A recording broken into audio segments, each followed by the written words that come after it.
Hey, and welcome to the Ladies in Biz podcast, where every week we have guests that are amazing female entrepreneurs. Find out how they got started and grew their business. Discover how their story can help you grow your business. Thanks for tuning in today. Here is your host, Penny Redmond.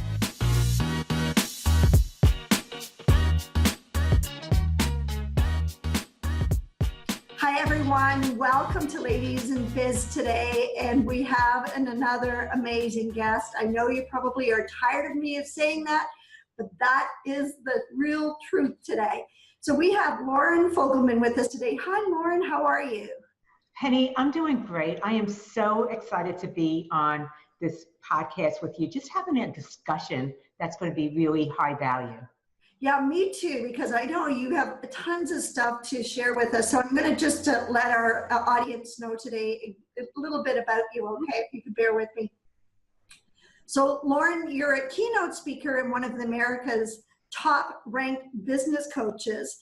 And in 2018, you were recognized by HubSpot, what an honor, in its annual list of the world's top 22 business coaches. That is phenomenal. And very well deserved. You also, I know you do lots of talks and in workshops across the United States and at major conferences like Inbound. And you're also an expert in pricing strategy and sales for small businesses and owners, which we're really going to talk a lot about today. And I'm so glad to see that your passion is empowering entrepreneurs, which is very much like all of our guests. That's why we come on Ladies in Biz, is to really share our knowledge and our story about how we got where we are today, so everyone can learn from that. And that's sort of like a good segue into just saying, hey, can you give me a bit of an idea on what made you decide to become an entrepreneur? I don't know if I had a choice not to become one, actually. My parents were both entrepreneurs, and I grew up watching them have a business that supported their lifestyle and saw them have a really healthy relationship with money, where they had money work for them instead of working for money, because they knew how to leverage and scale things. And when I first got to college, I had a job, but it didn't really last too long. Eventually, my husband Steve and I, we moved from Miami, Florida to Oregon to raise our children, and we opened up a counseling agency there together. Steve and I have been working side by side in some capacity since 1982, and we still love each other. And what's really interesting is when we had the counseling agency, he was the boss, I was the lead therapist. After 12 years of me doing that with him side by side, I found that it was really taking a toll on me as well as the family, because I would be working in the evenings, seeing clients, on the weekends, compliance paperwork to really maintain our certifications and licensure. As a result of that, there were sports events that I missed that the kids were involved in. I wasn't home for dinner all the time. And it just got to the point, like I said, where I was burning out and I started looking for that next thing. That's when I became aware of coaching. I didn't even know that business coaching existed outside, that coaching existed outside of sports, and started to move in that direction. I really love the fact that with coaching, it can be virtual, so I didn't have to have a brick and mortar. I can really connect with clients all over the world, or they can connect with me no matter where I lived. And the fact that I really could create a business that supported my lifestyle, because I already had the one that sucked the life out of me, Penny, and I didn't want that any longer. Oh yeah, you're definitely, that would suck the life out of you when you're working that kind of hours. No time for your family or even for your own time even. Right. I'll tell you one other thing that I found really interesting is that my education trained me really well for that thing that I do, which is helping other people get out of their own way, achieve their full potential.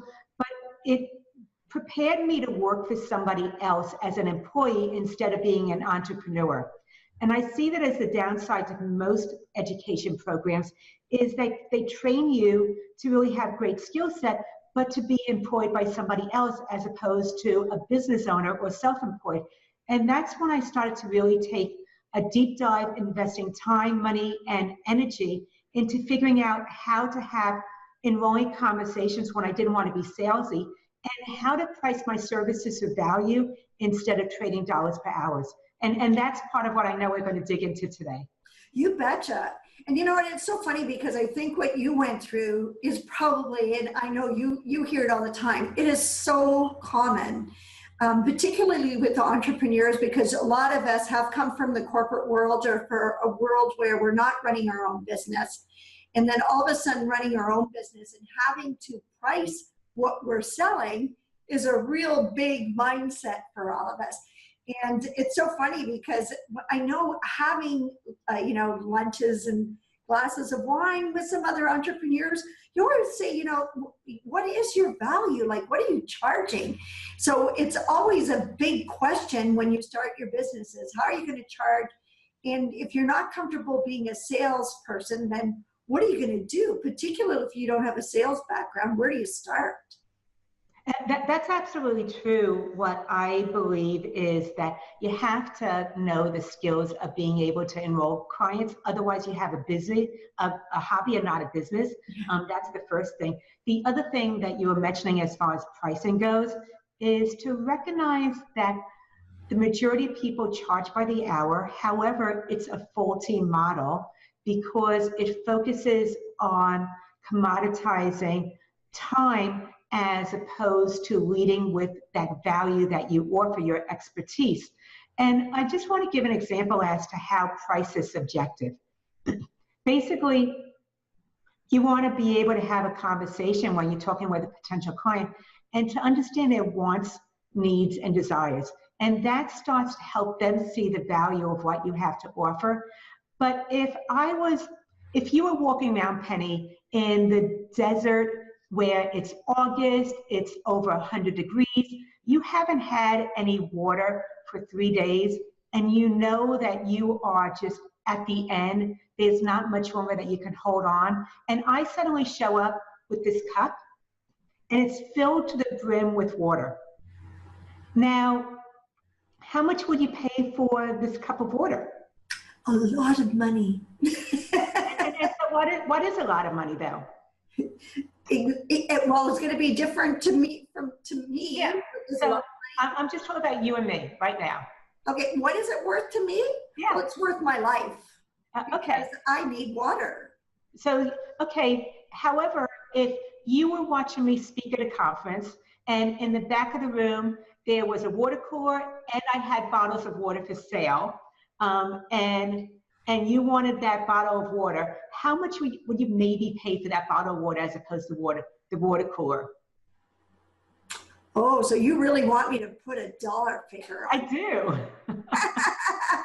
So I'm not going to get off by just saying, well, it's worth my life. Okay, let me think. Value to me, I'm going to say it is worth, now it depends on if I can get the money or the water someplace. This is just, I'm putting you on the spot. I appreciate you playing with me. It's $100 to me to get that bottle of water because I am parched. Okay, and then if it's the back of the room speaking, you just would rather have bottled water instead of from the water cooler. How much would you pay for that same bottle of water? Probably $15. Oh, I would just pay $1. Okay. I don't know. You painted a picture where I'm very desperate for that. Right. But if it was a different situation where it was just you were at a conference and there was a water cooler right there and a bottle of water, you might pay $1 for a bottle of water at that point. Sure. Absolutely. But if it was really where your life depended on it, it doesn't change the water itself. It's still the same amount of ounces, the same bottling and everything like that. Yeah. But what happened is that there's a difference in your need in the desert versus in a conference, your wants and your desires. And that's really the important thing that entrepreneurs need to know, is that it's not about what we value as the business owner, the entrepreneur, it's what your client values, and you have to understand what their wants, needs, and desires are, because it's going to be different circumstances that are going to really affect the value of whether they make that investment in you and how you price those services. Yeah, And absolutely. that's really why I wanted to talk about that water in the desert, is because the price went up to $100 for that same bottle of water, whereas, you know, the back of the room with me speaking would be just one buck. Yeah, not very well. It's still enough, but $1 compared to 100, it's a big difference. Mm-hmm. So the key then is really being able to find out what the customer really needs and what do they require in order to know how much value to put on it. Yes, yes. And that's part of how you have that conversation with your potential clients when you're meeting with them for the first time, is to really understand their wants, needs, and desires, as opposed to just pitching your services. And let's just face it, the majority of people that are joining us today, they don't want to pitch, they don't want to sell. They're like me, they don't want the sales part of it. That's not the fun part.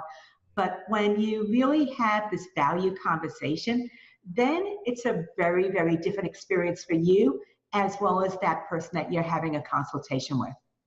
And you know, I don't have the data in front of me, but I do know, because of marketing and that, there is data to prove exactly that people don't want to be sold to, and certain generations are a little bit more sensitive to it. In fact, our millennial generation is very sensitive to being sold to, and they don't want to be sold to. So a lot of the entrepreneurs that are coming up, and if you're a coach and you're wanting to coach the millennials, what you're telling us is really crucial then.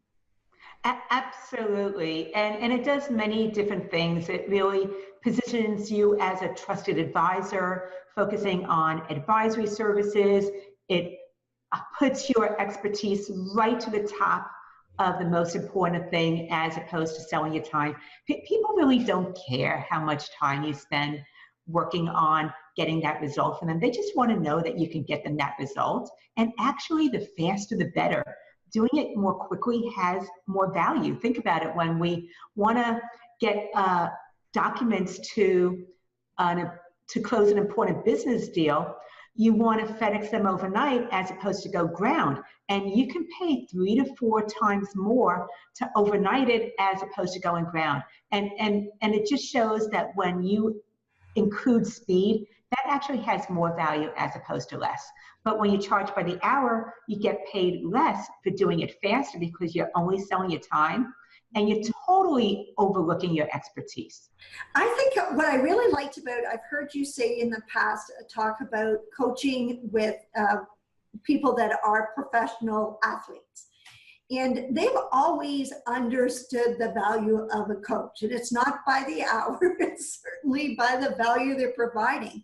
But I love when you do that comparison, because I think for people, coaching is kind of like, what does coaching do for you? And when you put it in that way, it really makes it super clear to me.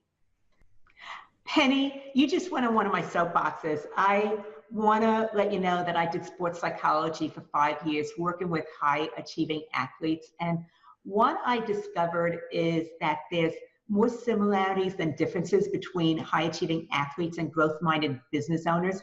The two main differences is they wear different uniforms than we do, and they're pursuing different numbers. However, when you look at the one thing that really stands out between athletes and entrepreneurs, is athletes receive coaching from the very, very beginning as peewees. Yeah. And as they move up in ranking, they become better and better, and they recognize that there's a narrower margin between them and everybody else that's competing against them. They actually have more coaches to really improve and enhance their performance, as opposed to entrepreneurs who are fiercely independent. They like to do everything themselves. They're control freaks by nature. It's part of why we probably are entrepreneurs. And that entrepreneurs don't like to ask for help. But when you are attempting to do something yourself, then it increases your frustration. It takes more time, and it's costing you money, because there's specific opportunities that you're not able to follow through on, simply because you don't have that skill set yet or know how to do that. And I will just say that when I first made that shift from therapy into business coaching, the very first thing I did was hire a high-level business coach because I recognized those things of frustration, time, and money trying to figure it out myself.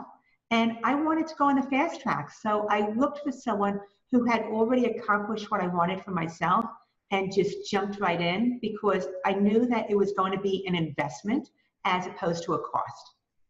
You know, I think it's so true about saying about solopreneurs and they want to do everything themselves.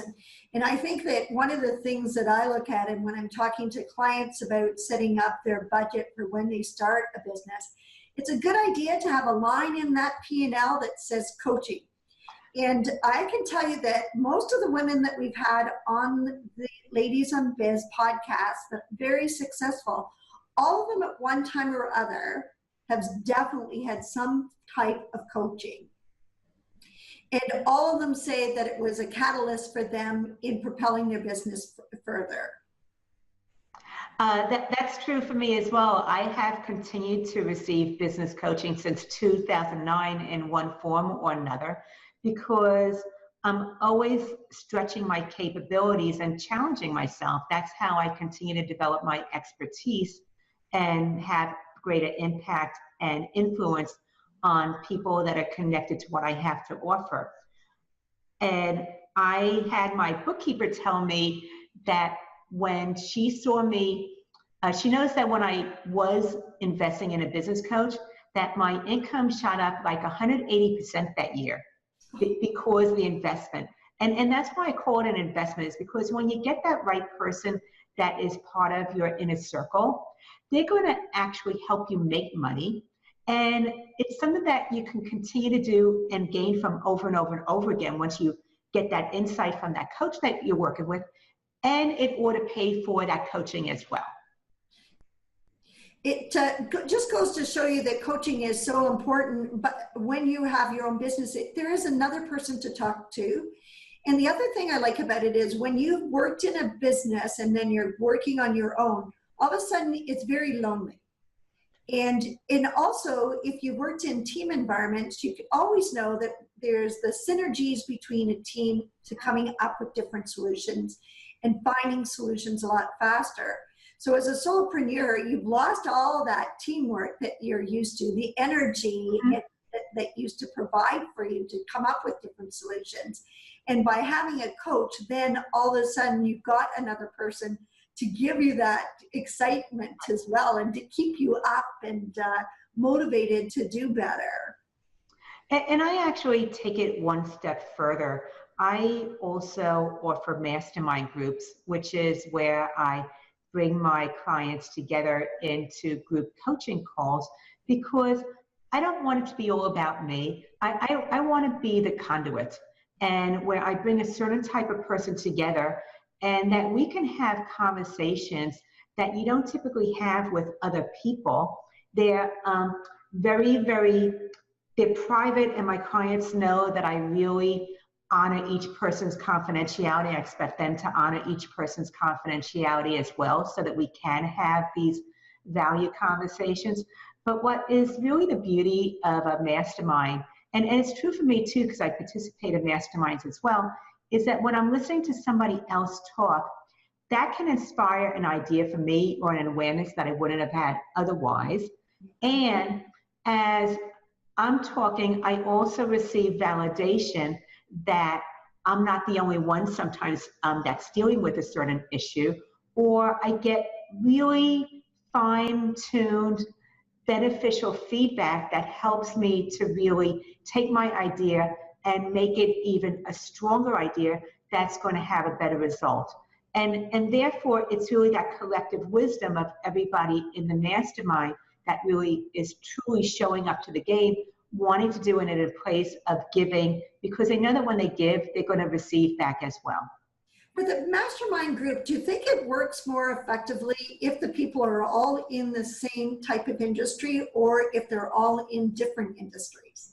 I have run both, and I believe that there's pros and cons to both of them. When they're in the same industry, they can then share hacks, for lack of a better word, that they're each using to develop shortcuts and maybe get a result more effectively.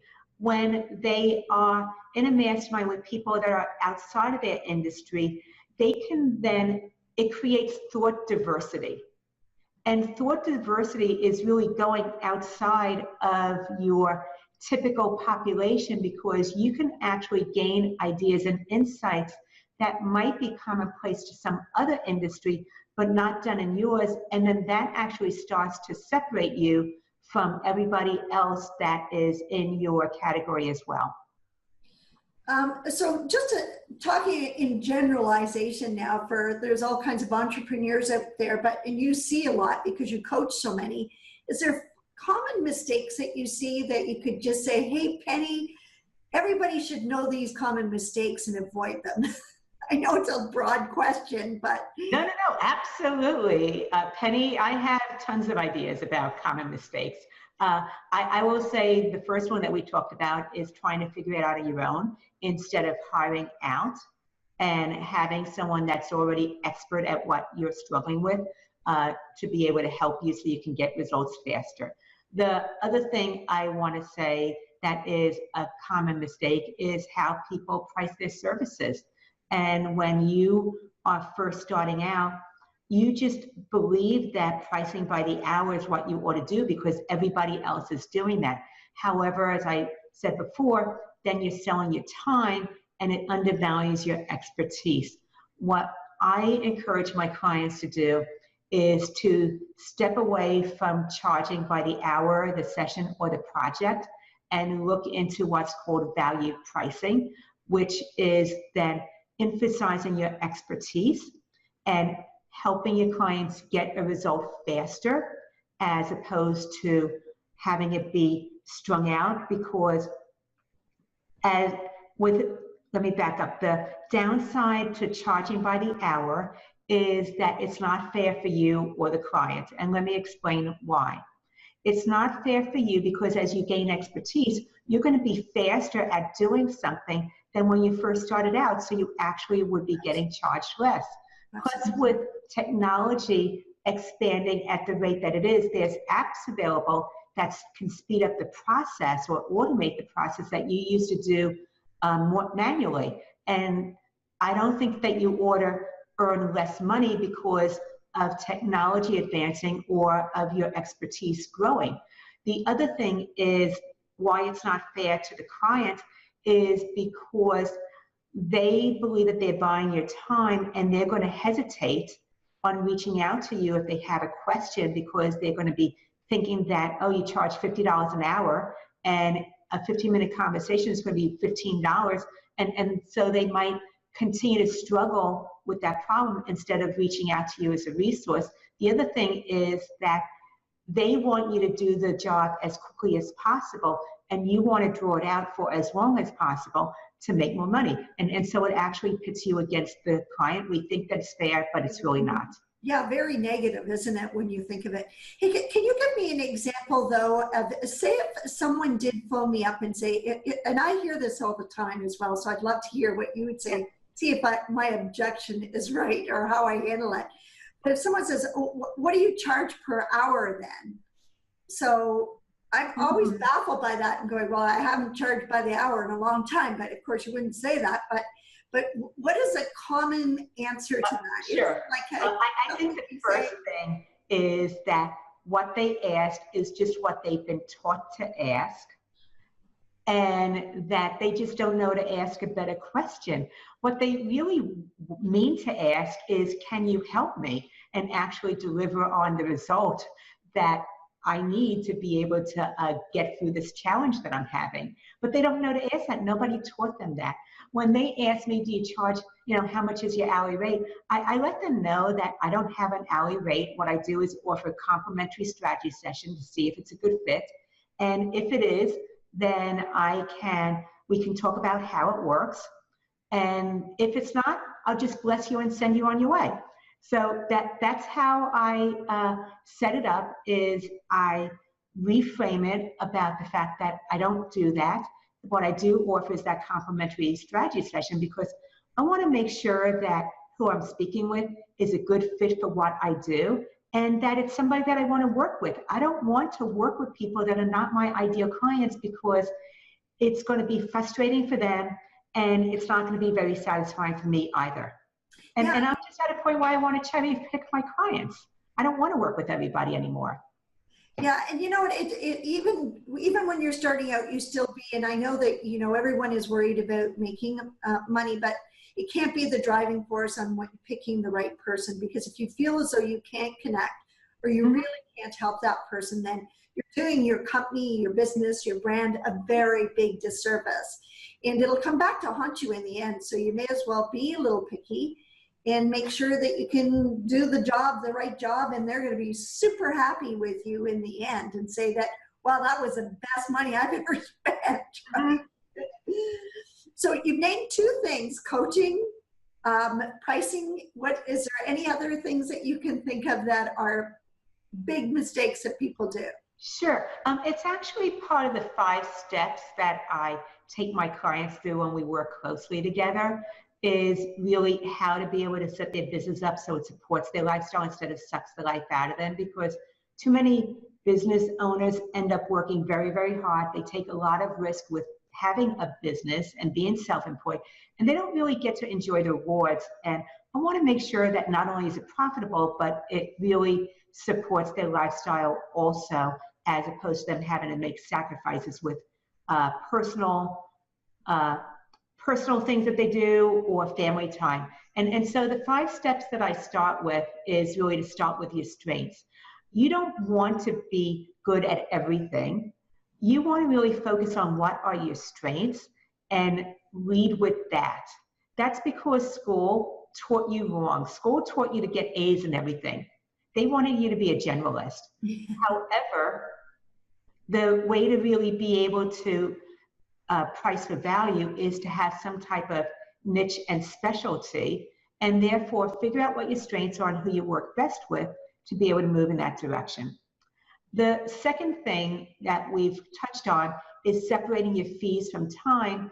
That way nobody's watching the clock, and that they're not seeing you as an expense. They're actually partnering with you for a solution, and you're now viewed as an investment. The third step is that success is messy. It's not always about getting the newest technology or buying the next best thing. It's recognizing that if you are listening to Penny and I right now, and you went ahead and followed my instruction of doubling or tripling your fees by the time that we got off of this conversation, what thoughts come up for you? And you're going to have some yes buts. Who am I? I can't do that. Nobody else would do that. Nobody would pay those rates. All those things would come up. And to recognize that success is messy. It really isn't just about the strategy and the tactical steps. It's about your mindset as well, looking at your beliefs, your values, perceptions, cultural norms, all of those things. And that we need to be able to sometimes reframe how you perceive something so you can do it in a way that is genuine and authentic for you, and it allows you to be able to move forward instead of playing small, which so many entrepreneurs do, is they hold back, they minimize their gifts, and as a result, the clients don't really fully benefit. Step number 4 is how to stand out as the go-to expert. This means that no matter whether you're more of a creative or more of a organizational type of individual with your business, that you have some type of system that takes someone from where they are when they first meet you to achieving that end result. And I help my clients be able to define their system so that they can then articulate it. And when someone asks them, how do you do that? Well, they can go through their steps, just like I'm going through my steps with you now, my process. Perfect example. When you really look at the top most successful entrepreneurs in your category, they all have a system. That is what starts to define you and separate you from everybody else. and you're no longer competing because now you have your system and nobody else can do it just like you can. Even if they steal your system, they still can't do it quite the way that you do. Absolutely. It's someone that could take the same system, but it's not going to be the same as what you do. Absolutely, without a doubt. Absolutely. And so, yes, you have a system, and that goes right into step number 5, which is solve a need. And with solving a need, what you want to do is recognize who your ideal client is and what their biggest challenges are, or what they want to achieve that they cannot do on their own, or they tried doing it on their own and they didn't get the results that they were expecting. So now they're ready to get your help. And to really understand what that need is that your clients have, and that's where you start to have those value conversations. Let me go through the 5 steps real quickly again. You want to start with your strengths, separate fees from time, understand that success is messy, there's a mindset piece to it. Stand out as the go-to expert with your system, and solve a need for your ideal clients. If that is something that you want to be able to look at, I actually have a handout that goes with our conversation today, Penny, and it really clarifies all of the topics that we're talking about. It's at businesssuccesssolution.com/handout. And you can go ahead and I'll put that in our notes then, so people will know to go and get that. That's fabulous. Absolutely. We all like freebies. Yeah, that's not the only one I have, but businesssuccesssolution.com/handout just goes through our talking points today and lets you just have reference to them. Yeah, it's always nice if, well, I've been writing some notes, and of course I have the opportunity going back and listening to what we were saying as well. But I love having these points. For me, and it is just like you said, a system, not only is it a great way for you to define what you do, but it's also great for your clients to understand what you're coming to the party with. Mm-hmm. And I can remember these. Like, because right. They're simple steps. If it was not a system, then I would be all over the board, and I wouldn't remember. So it's so nice when it's 1, 2, 3, 4, 5. Mm-hmm. And surely I can get 5 things right. Not quite, right? Because within those 5, there's so much information, and that's why it's so wonderful having a coach like yourself, because these are something I can remember, but in each area, there's so much more to work on as a business and to think about. Like, even solving a need, that's a big, in fact, I just did that with a client the other day, was let's just go over whatever your client's needs are. Mm-hmm. And it takes a long time to do that. And it's very hard to do it on your own. It's really good if you have someone else that's working with you, because again, it's that as a coach and a person that's working with a coach, then you just sort of really are able to work off of each other and say, oh, did you think about this, or did you think about that? And right. Going, no, or maybe this works or this doesn't work. So it's always wonderful to hear someone else's opinion. And sometimes sometimes you work so closely to it in a business, and you're so passionate about it, sometimes you don't always see it the way that someone outside, like a coach looking in, can see it. Oh, absolutely. And it happens to all of us, no matter where you are in your business, how far advanced you are, how successful you are. We all are just a little bit too close to our own business. And therefore, what's obvious to someone else might be totally missed and overlooked until it's pointed out to us. Now, one of the questions that I had written down here that I wanted to ask you, so it said, can you tell me 4 things clients value most and will happily pay for? What are those? Absolutely. I believe that there are many, many things that clients value, but from all the years that I've been working with people, I found that the things that they highly value is they want it to be quick, they want it to be easy, they want it to help them make money or save them money. This applies whether you're a soft service such as health and wellness, or more B2B such as a bookkeeper. And I can give you an example of both. If you're in health and wellness, Let's say you're a massage therapist. How can it be easy, quick, save money, and make money? Well, it's easy because I don't have to go through the training of figuring out how to release that knot in the back of my shoulder. I know that you have the know-how to do it, and that all I need to do is to be able to show up and line the table, and you're going to go ahead and release that knot in my shoulder. So that's how it's easy. The fact is that it's quick is because you understand physiology so much better than I do, and that maybe that knot in my shoulder is related to something that is in my lower back, or the fact that I clench my jaws, and that you can help me with releasing those other things instead of me just focusing on the symptom that I'm having and not really going to the root cause. So I'm going to get results a lot faster than trying to do it on my own. How is it going to save me money?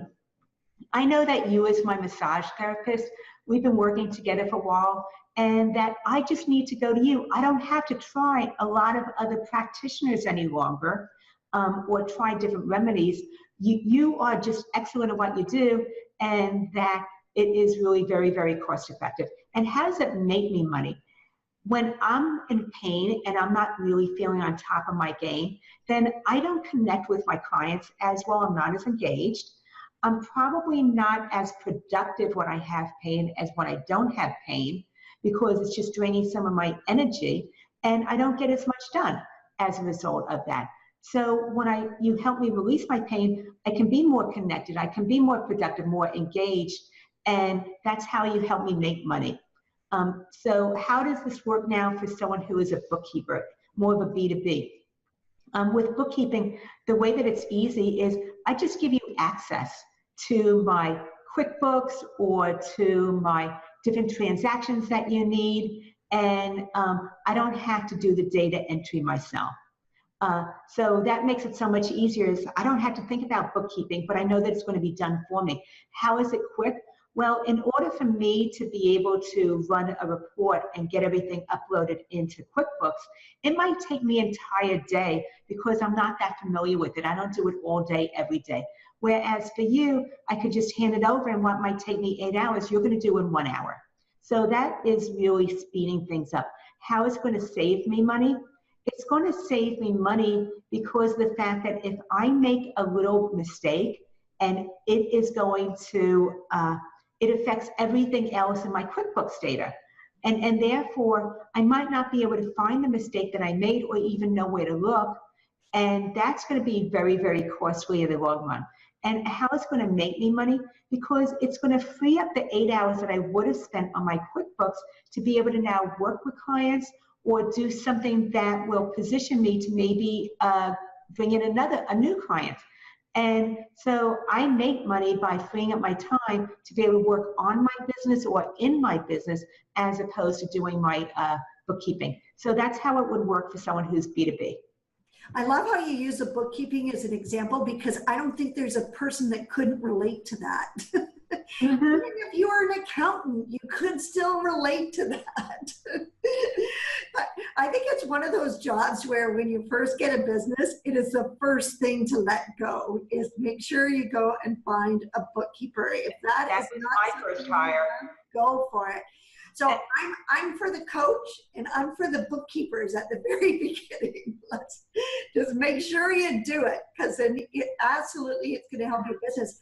Plus bookkeeping, the people will make you money because all of a sudden you've got a tool where you can look at your business line by line, P&L, you know where your money's going, you know where it's coming in, and then it helps you also give you a little bit of an idea where maybe some of your strategy moving forward too. So right. Bookkeepers can really save you a lot of money and help you understand your business a lot more. Yes, they can. So that is absolutely, definitely I can understand. Quick, easy, save, and make money. That's 4 things. That's really good to remember. So we're just coming near to the end, but one of the things that we always ask our guests is there a message that you would like to leave all our listeners with that you would want to share? I believe that success is messy, and as a result, you have to be willing to fail and make mistakes in order to succeed. Absolutely. We do make mistakes. We're human. That's all part of it. And, that's how you learn. I've had lots of businesses, different businesses, my own, other people's businesses. And I know you've seen it where you definitely make mistakes. And it's just, you just have to get up and keep moving forward with it. Yes. And what I have really learned, Penny, from working with athletes as well as growth-minded entrepreneurs is recognize that they're just part of the growth process. You grow because of those mistakes that you made. To be able to detach and not take it personally, don't beat up on yourself or quit saying that I'm not supposed to be doing that. If you look at it as part of the learning process and recognize that that happened because you're stretching yourself in some way, then look for the insights and recognize that there's actually many little successes that are tucked into any one failure or mistake. And that you can just then take those insights and improve upon it the next time you're in a similar situation. Absolutely. So one of the other things we like doing is making sure that our listeners know how to be able to connect with you after. And I don't even think I mentioned that your business name is Business Success Solution, which is your .com as well.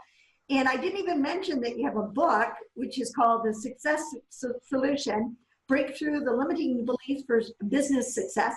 And I know that's available on your website. And I also know you've got a great blog on your website too. So there's lots of great reading on there. So that is, correct me if I'm wrong, that is Business Solution. Where's my notes here? It's underneath. You can help me out as Business Solution, successsolution.com. And that's where people can find you. BusinessSuccessSolution.com. Yes. And it's much easier when I type it out than say it. So everyone, it'll be in our notes. So again, it's BusinessSuccessSolution.com. And that's where you can connect. And I know you've got all your information on there as well. Is there any other thing that you'd like to mention?